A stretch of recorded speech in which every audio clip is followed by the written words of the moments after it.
एक बार जंगल में एक बड़ा रीछ और एक शरारती बंदर आपस में अच्छे दोस्त थे। वो एक साथ बहुत मजे करते थे।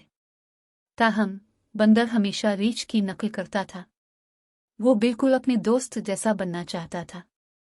एक दिन जब वो इकट्ठे बैठे थे तो बंदर ने फिर उसकी नकल करना शुरू कर दी।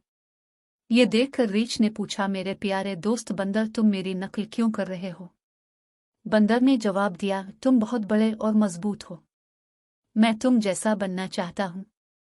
रीछ ने अपने दोस्त से कहा, तुम बहुत चुस्त और एक्टिव हो, ये मत सोचो कि मैं क्या हूँ, तुम भी लाजवाब हो।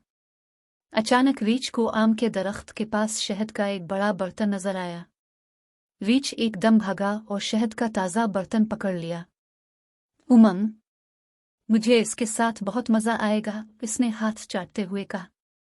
बंदर ने पूछा, क्या मैं इसमें से कुछ ले सकता हूँ? रीछ ने बंदर को शहद का एक छोटा घूंट दिया।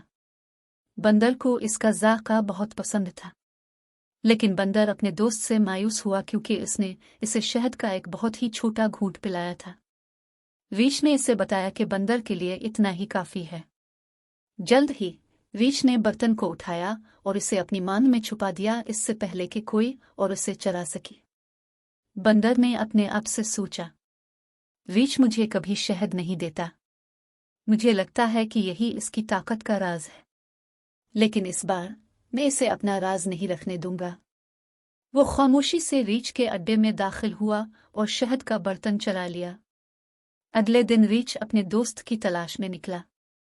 रीछ बंदर के घर गया ताकि चेक कर सके कि बंदर ठीक है या नहीं। बंदर को पेट में शदीद दर्द हो रहा था। रीछ ने शहद का खाली बर्तन देखा तो समझ गया कि क्या हुआ है। बंदर दर्द से रो रहा था और बोला, मैं सिर्फ तुम जैसा बनना चाहता था। इस पर रीछ ने कहा, सिर्फ मेरी नकल करके तुम मेरे जैसे नहीं बन सकते।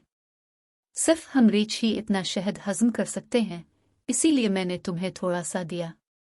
फौरन रीछ ने अपने दोस्त को तसल्ली देने के लिए डॉक्टर को बुलाया। तब से बंदर ने कभी किसी की नकल करने की कोशिश नहीं की। इसने अपना सबक सीख लिया था।